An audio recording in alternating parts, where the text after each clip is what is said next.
Hi everyone, thank you for joining us today. My name is Oksana and this is Education USA Virtual in Eurasia and Central Asia. Just to remind you that our advising services are fully virtual right now and we provide individual and group advising sessions, undergraduate and graduate application guidance, essay review support, virtual workshops and webinars of course, and also competitive students programs that will help you to apply to the United States. And today I'm glad to introduce our next topic, crafting a personalized graduate application strategy. Today you will learn how to craft a compelling personal statement, secure strong recommendations, and also present a competitive application package with our wonderful guest. Thank you for joining us today. Hello, how's it going? My name is Javian Dawson, and I'm coming from SUNY Polytechnic Institute all the way in the United States.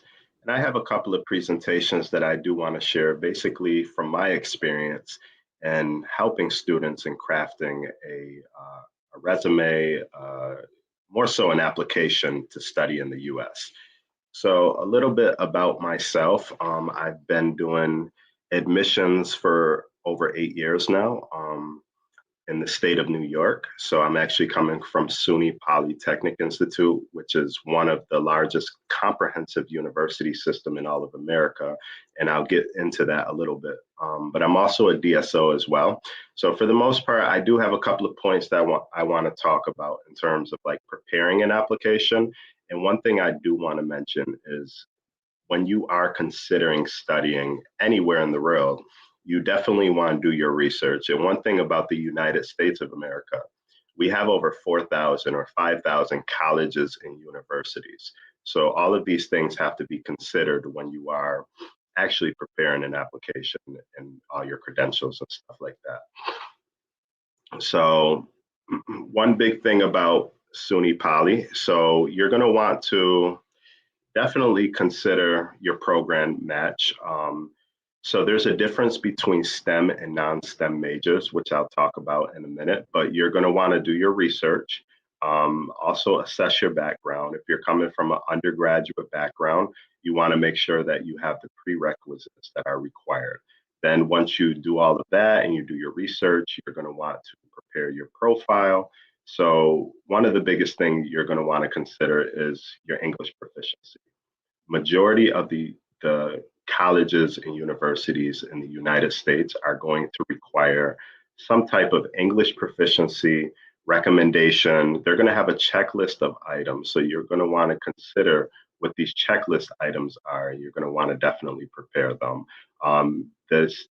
The test results differ, or they pretty much are specific to each university. I can't say one size fits all because every college and university is going to have their own requirements, their own test requirements, credentials, recommendation letters, you name it. They're all going to have their own individual requirements. And then the next thing you're going to want to do is definitely look into applying by submitting your application. Some college universities, they have applications directly on their website that you could actually apply to. And then some college universities, they use standard applications. I'm sure you've probably heard of the common application, or depending on where in the states of the United States, like every public university system kind of has their own applications. I know here in the state of New York, we have SUNY application, which basically consists of all 64 state universities. So you could apply on either that application, or you can apply on the common application, which is more broad and general, and it includes all of the other universities in America. With that being said, you're going to want to prepare your funding as well, because you're going to want to make sure that you have the application fee up front. Most universities have deposits that you're going to be required to pay as well. And then a big push is also looking at the scholarship packages. One of the biggest thing about going to a university is you have to understand that you're making an investment. So you're going to want to make sure that when you are looking into a university, it fits your cost description or your affordability or whatever you can afford. You want to make sure you have all of that. And then basically, once you actually complete the application process, you're going to start preparing yourself for the visa interview process. And this is something that you could, obviously work with your consultants at Education USA.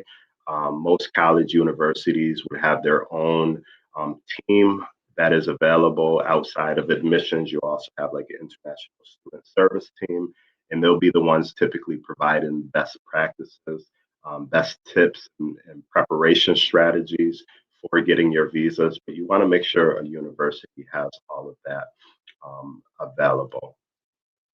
So I mentioned earlier about STEM designation power, also the academic environment, stuff like that is something to consider. So when you are applying to a university, you do want to look at, especially in the United States, every student is going to qualify for OPT, which is ocular practical training. So basically, the occupation practical training allows you 1 year after you graduate to work in the United States. So as long as you come to a university in the US, whether you come for your undergrad, you get your bachelor's, or you come for your graduate studies, your master's or PhD, you're going to be eligible after you successfully complete that degree to get your OPT. And that would allow you to work for 1 year. And this is basically providing you with the skills and the experience that is needed for your employer. So, with that being said, the STEM designation power just means that if you choose a university that has STEM programs, you want to make sure that these programs are STEM designated. Sometimes you have programs that may fall in the STEM category, but they're not registered with the US government or SEVIS, which is basically what you need to go through in order to get your visa process and all of that stuff as an F1 student. It's not registered. Some universities have STEM programs that are not registered with SEVIS as STEM designation. So therefore, what that basically means is when you graduate, you won't have that STEM designation power or the extension, which is an additional 24 months or an additional 2 years of study. So that would give you a total of 3 years. You'll have that automatic 1 year after you graduate. And then after that, you'll have an additional 2 years if your program is STEM designated. So that's something you want to consider when you're also looking at universities. You want to look at the degrees. You want to make sure that they're regionally or nationally accredited. You also want to make sure that they have STEM designated programs. So this is one thing to consider. And then, of course, the academic environment. Not all universities, some come smaller, some are larger, some have a more dense population, some are less populated. You want to definitely do your research. Most students that we work with at SUNY Poly, they find that SUNY Poly is a smaller university, so therefore there's smaller classroom sizes. And then you also have a smaller academic student to faculty ratio. So with that being said, students are able to meet with their faculty because their faculty have a lot more time, being that they don't have to deal with a larger population. So they have more hands-on experience and more one-on-one sessions with their faculty, their professors, their all of that. So that means that they'll be able to go to office hours after. They'll not just be a number, but they'll also be a name. Typically in smaller settings, international students find it easier to actually create a network because with a smaller setting, they're not really lost in the excess of all the students. They don't have large classrooms that are like 300, 200, or hundreds of students. Whereas in a smaller setting, you might have a classroom that's a little more intimate where you have maybe about 20 to 30 or even less. I know at SUNY Poly, we have some classrooms that are less than 18 students, the higher you get into your more specific degree. So that is something that students look for as well. You also want to, if you're like, let's say you're more STEM concentrated and more STEM focused, you're going to also want to look into more STEM designated university versus like pre-law or health or something like that. You're going to want to make sure that the university actually graduates students that have the fields of study that you are particularly interested in. That way you're surrounded by a network of students that are kind of in the same industry or field as you. A little bit about financial planning. So I mentioned scholarship models. So these are some scholarship models that we offer at SUNY Poly. So these are something that you're really going to want to consider. That way you can actually afford your studies at wherever you go to, wherever you decide to go to. Most college universities, they have a tuition and then they also have a fees breakdown chart where you could find on their websites. You could just go to their tuition and fees on their website. Most websites are pretty standard in general, where you can find all the information that you need as long as you browse in the right areas. But a lot of times, the scholarships that they offer are more so merit based. So merit based means that it is based on academic GPA. So with that being said, the US grading standard is on a 4.0 scale. So any transcript that you provide is going to be converted to the US GPA scale. So this is just kind of a screenshot or a snapshot of what it looks like to receive a scholarship at SUNY Poly. So 3.0 to 3.24, you'll receive 6,000 per year. And this is both at the graduate and the undergraduate level. And then you have 7,000, 8,000, or 9,000. And it really depends on your GPA. The higher your GPA, the higher the amount of your scholarship. There are other things to consider when coming to the US, especially as an F1 student. There's certain rules and laws and regulations in place for F1 students when it comes to working and studying in the US. So one thing you have to consider is you're not allowed to work anywhere outside of your degree specifications, meaning that as long as it's like an internship where it's registered through SEVIS as a CPT, curricular practical training, or an OPT after you successfully complete the degree, or if it's like a work study opportunity on campus during your studies, you have the opportunity to work and study. But there are limitations like up to 20 hours a week. If it's on campus, it would basically be anything that's available on campus. You have like library services. You could become an RA, where basically you're a registered aide on campus where you're helping students with the residential life and housing. That could potentially pay for your housing and food cost. You also have um, your opportunities in food services facilities, you name it. There's different opportunities that you can work on campus while studying, but you're only allowed to work up to 20 hours a week. And I would say that you don't want to typically consider this as paying for your tuition or all of your fees. You want to make sure you prepare your bank financial statement. You go over the COA, the cost of attendance, before actually applying. That way you could actually cover the funds for the 2 years of study that you're there, or the 4 or however many years you're there. And then you also have like research opportunities, you have like GA position opportunities, and you have other funding opportunities outside of the institutional merit-based scholarship. And then there are also third-party scholarships that you're going to want to search on the website as well. So majority of the universities, especially in America, they have application requirements. So one thing you're going to want to prepare before even applying to any university, for this matter, is your transcripts. You want to make sure that if your transcripts are not in English, that they're evaluated from a NACCES approved evaluation service.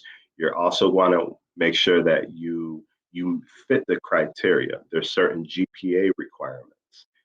You're going to need to submit a statement of purpose at most universities. And in this statement, you're going to explain professionally your goals and the reasons that you're choosing this major.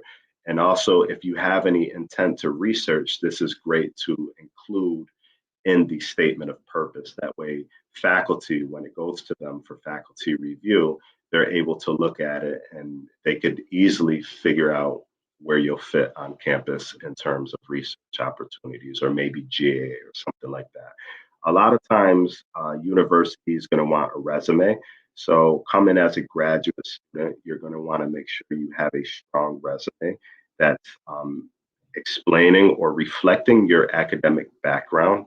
uh, your GPA, putting your GPA on a resume is very helpful, especially if the DSO or the person reviewing your application has to um, kind of compare or convert GPAs.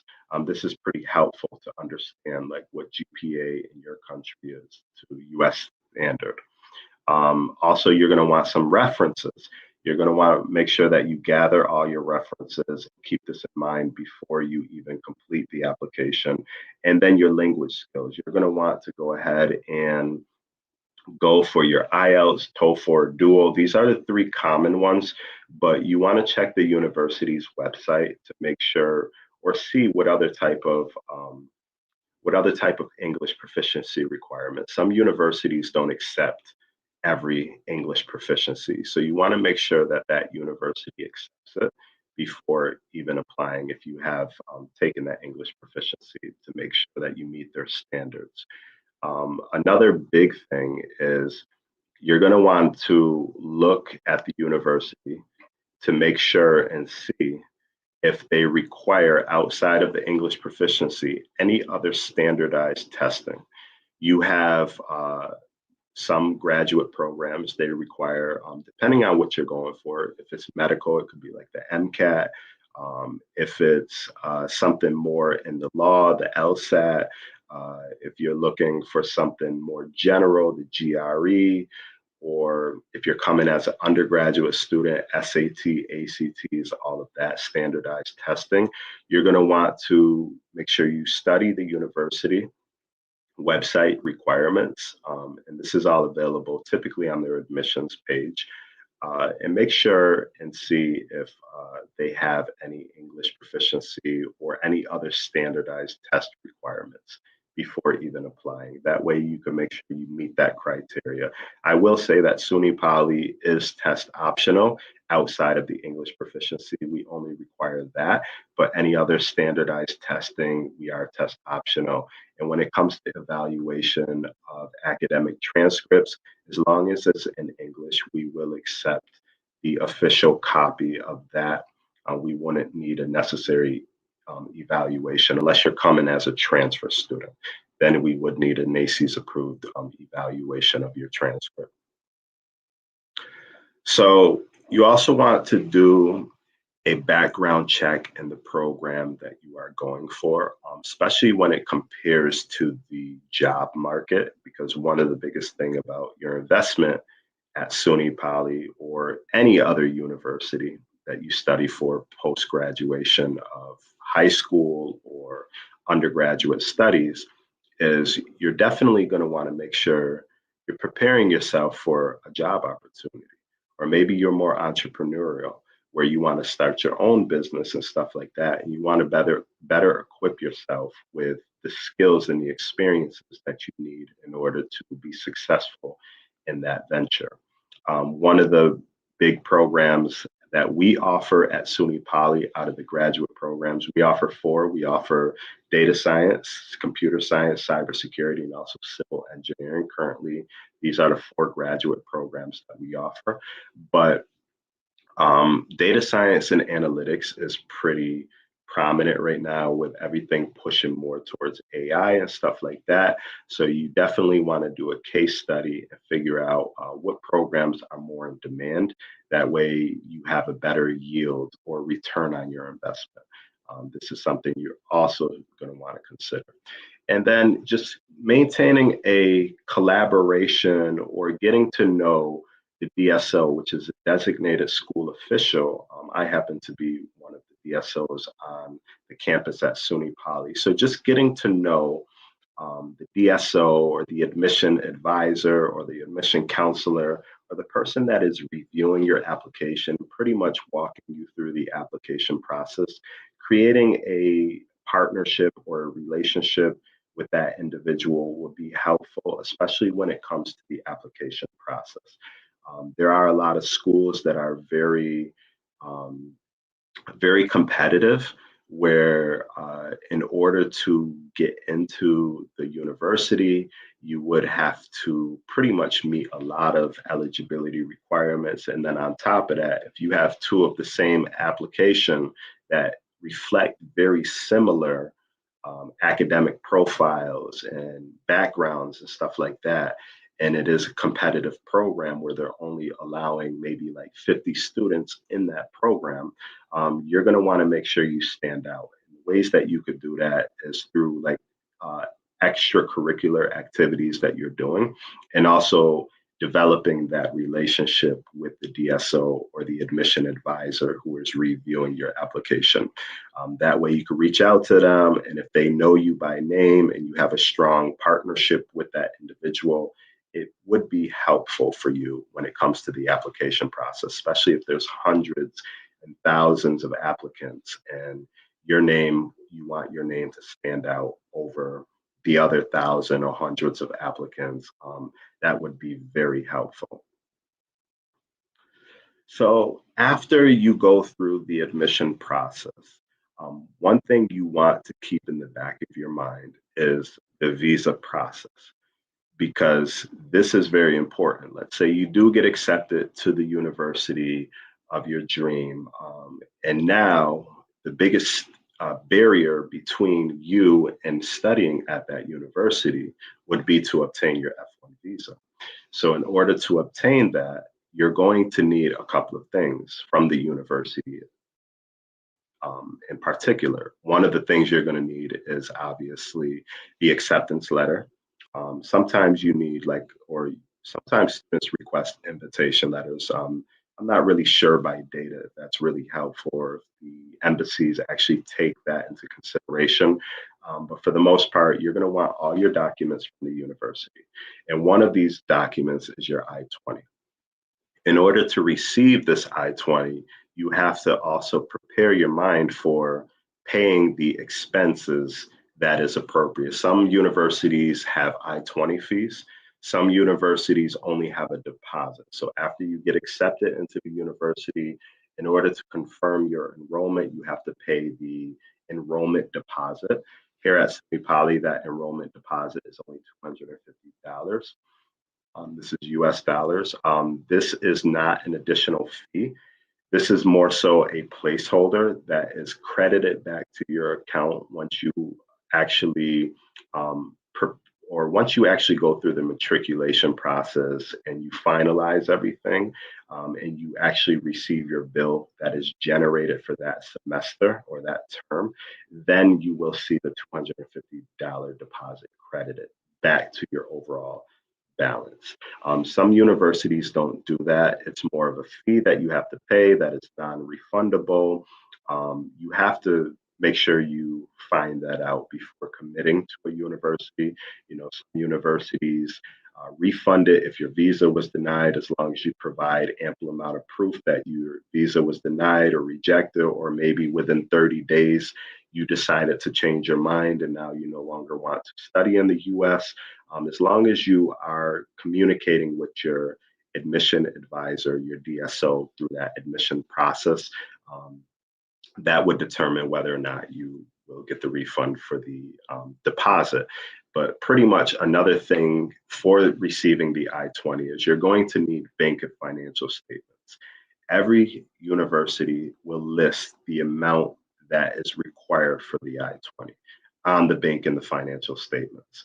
The bank statement is basically a letter, usually a paragraph long, from your bank, or let's say you have multiple sponsors and they each provide a bank statement showing that they have the funds available that would be able to fund your actual studies.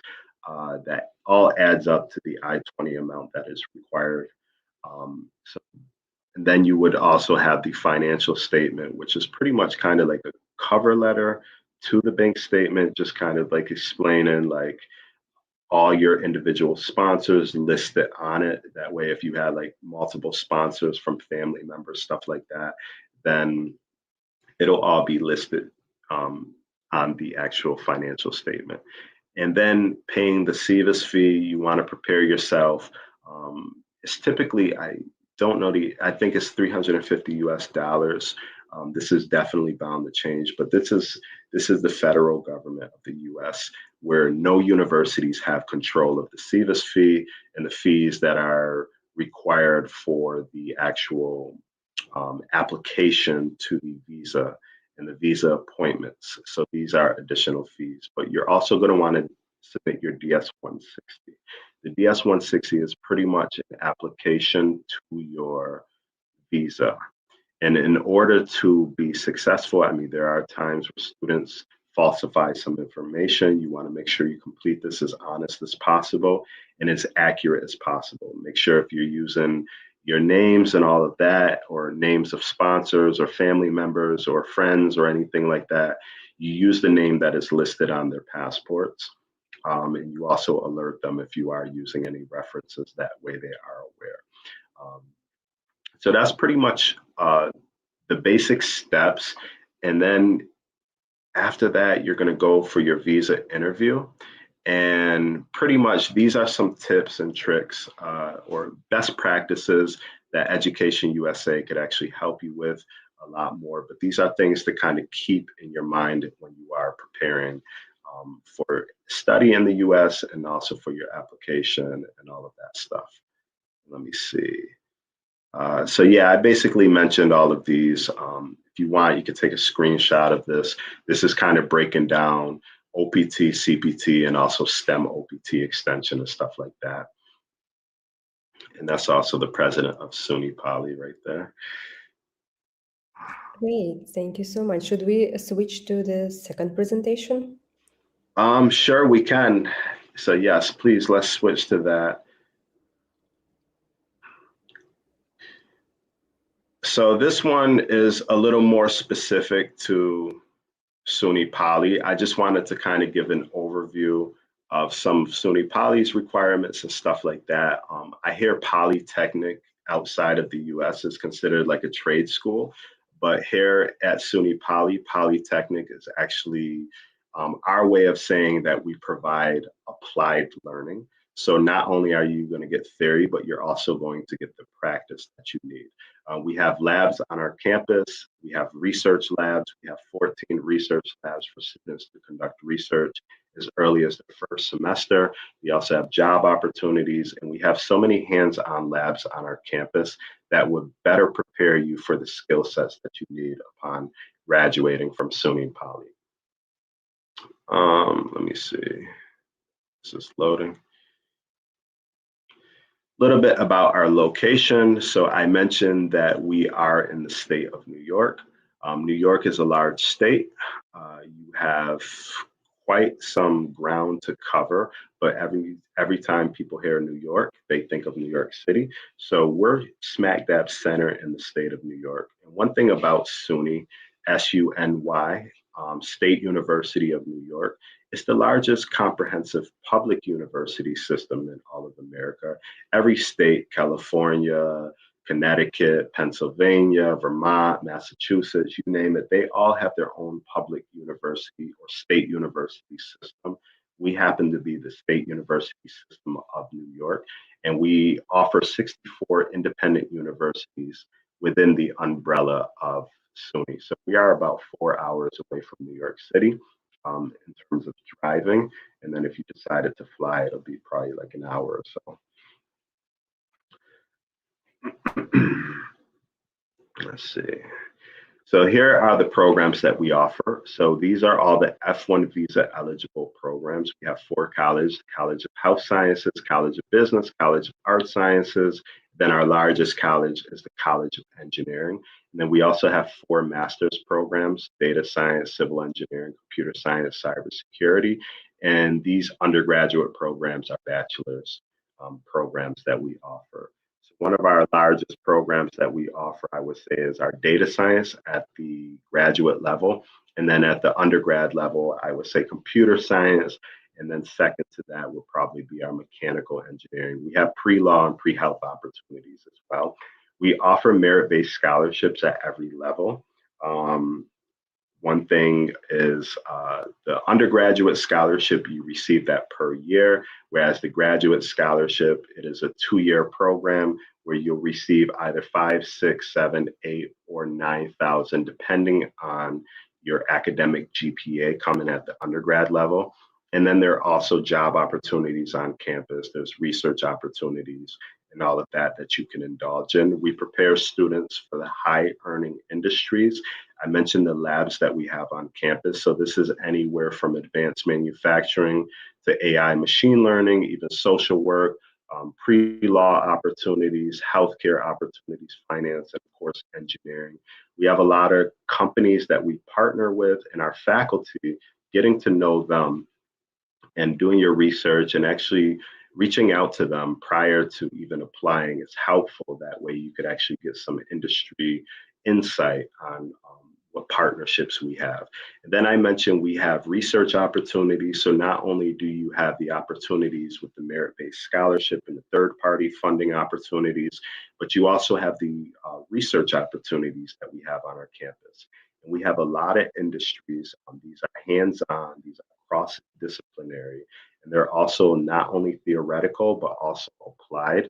So you could definitely start researching to get like an additional funding. A lot of times our faculty are securing additional funds that help them when it comes to actually preparing or actually, I guess searching for the next class of students who's going to do research. And that's really brief. I just wanted to kind of give you a nice little overview of SUNY Poly. And basically at this point, I'm going to leave it open for any questions that anybody may have. Great. Thank you so much for this wonderful presentation and especially for sharing some details about SUNY. It's really nice to hear that you have, I would say these are like pretty relevant master's program nowadays. So I think our students will be interested in them.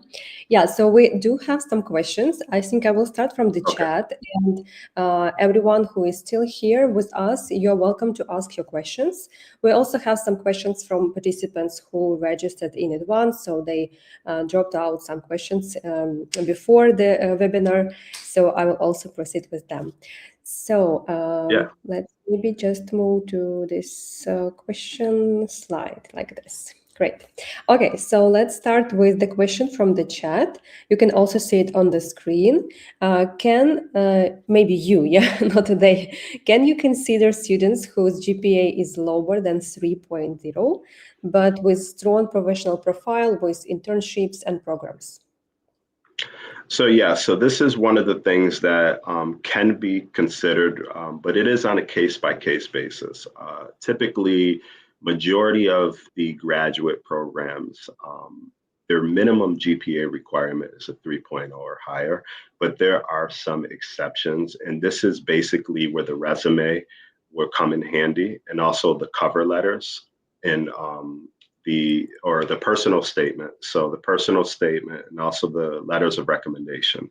These 3 factors will come in handy when it comes to potentially providing that exception for students who fall below the traditional GPA requirement. Because usually what happens in that step or that process is myself as a DSO admission counselor, I would no longer be the one to make the decision on this application. I would forward it over to the department chair, or the department coordinator, the program coordinator, to basically give the final review. And a lot of times what they're going to ask for is the transcripts. They're also going to ask for any extracurricular, like the things that I mentioned, statement of purpose, resume, and also the letters of recommendation before they make the decision. So this is very important. Yeah, great. This is really good to know about such option and opportunities for some students. Yeah, thank you so much. Okay, so and the next question is, were there any cases where the student got accepted to university but visa was not given? Yes. So that is something that I guess entirely in the US, we're facing a little more now with the geopolitical state and the current administration. There have been times when this was the case. And of course, like I mentioned earlier, if there is like a tuition deposit that is required, this is typically something that could be refunded if a student were not to successfully receive their, their visa or secure their visa, then these are things that kind of do happen. Usually, in these particular cases, I advise students to reach out to Education USA consultants to kind of speak about, opportunities, best tips and practices. A lot of times, I'm going to want to look at the student's DS-160. I want to just kind of review that to see if maybe you didn't complete it properly. Maybe you missed crucial information, and maybe there's a better way for you to complete that to make sure that it's not something that they pretty much, I guess, a lot of times, usually before a student gets into the actual consular seat or the interview, their application is already reviewed, their DS-160, their financial statements, all of that. So if there's any inaccuracies or errors in that, that could prevent or potentially prevent the student from receiving their visa. So yes, this is something that does happen, but I do tell students that just because you get a visa denial, it's not the end of the world. You can reapply for the visa, and there are things that you would pretty much have to consider when reapplying. But these are things that we could advise, and we could also consult students or advise students to reach out to the appropriate sources. Yeah, great. Thank you so much. And I also would like to mention that this is like a hot season for visas right now, for Yes. issuing visas. So if you have any questions or you're who's hesitating about something, you're welcome to reach out to Education USA and ask your questions. We have an option with one-on-one advising sessions, so you don't need to visit any group sessions. But if you have some specific questions, you're welcome to ask our advisors personally, and we will be glad to help you with any questions. Great, thank you so much. So I think the next question is about PhD in social work. So do you have PhD in social work at SUNY Poly? And what is the TOEFL requirement minimum score?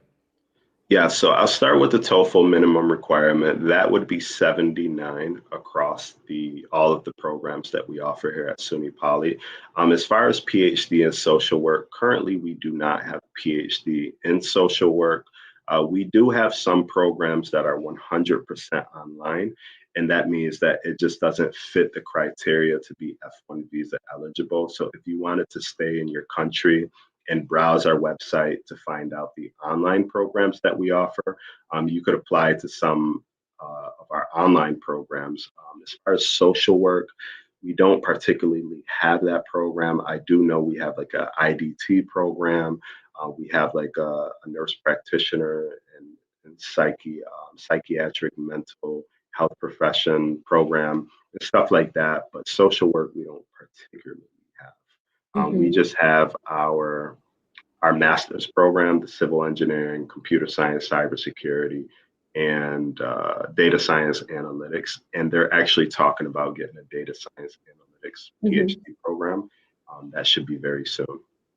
Yeah, that's great. Thank you so much.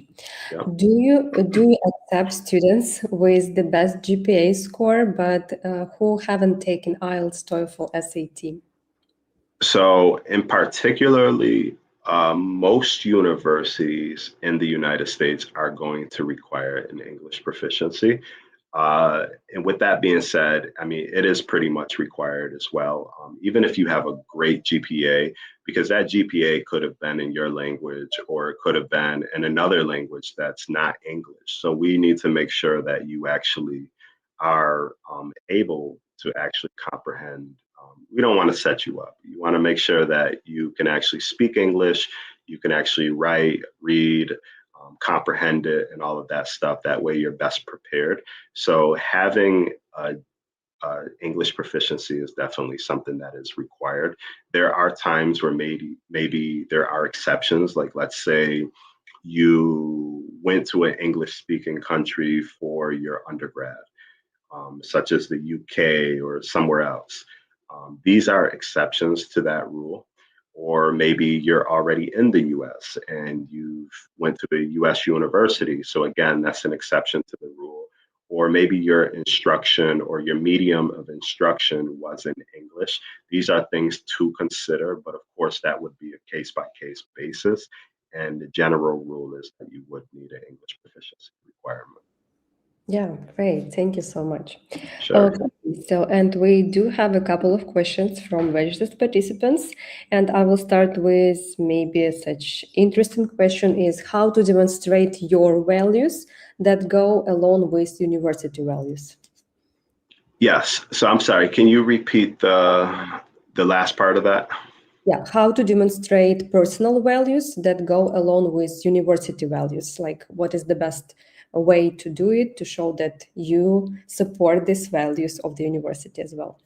Yeah, for sure. So a lot of times that would be in your personal statement or your statement of purpose. In that, you're going to want to be pretty specific to why you're coming to this university or why you're considering it. You're definitely going to want to tailor your statement of purpose. And this would demonstrate that you actually value the university's values and you also understand and you've done your research to know what is available at this university. You want to make sure that this is expressed. Some universities do interviews as well, where before they actually accept a student, they do an interview. It might be a virtual, it might be in person if they're in your country, something like that. But within these interviews, they could pretty much probe if the student is the right candidate. Here at SUNY Poly, we don't do the interviews. So really the statement of purpose is something that we strongly consider. And also just throughout the application process, it's sometimes a pretty lengthy process.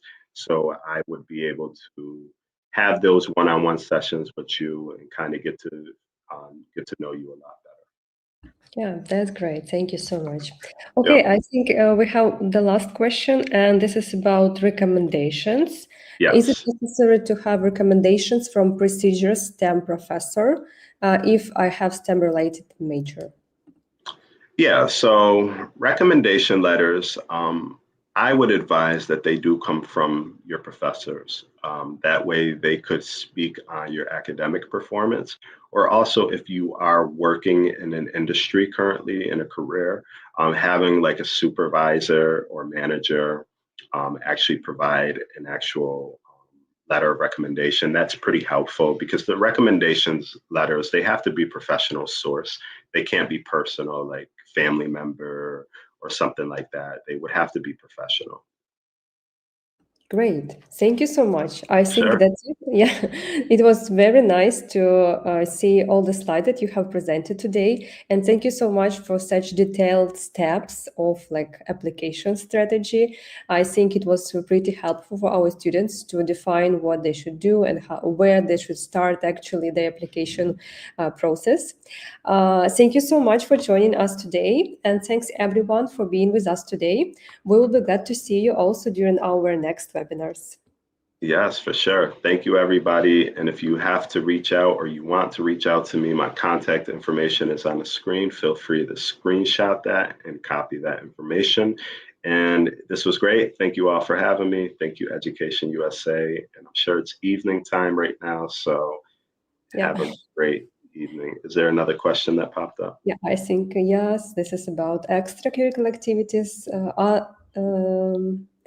Activities really strong or GPA played the main role in application? Okay, let's finish with this one. Yeah, sure. So majority of the universities are going to say GPA is the strongest factor. But again, there are case by case basis where maybe the GPA is not strong and maybe they have extracurriculars. If it's relevant to the program, like let's say you're trying to get into the health field and you have like, working experience in the health industry or pre-law or you name it, engineering, you have the relevant background, then these extracurricular activities would play into it.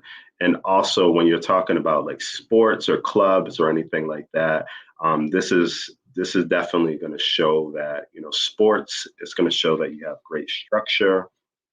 And sometimes it even helps with the lower GPA. Like if you are a D1 athlete and you have this on your resume, then your GPA is lower, then it shows that your commitment was stronger in your athletics. So this is something to consider. But usually the GPA plays the main factor, but then everything else is kind of like subsidiary and the secondary, where if the GPA is not as strong, that's when advisors start looking at the other components, the application, and not just GPA.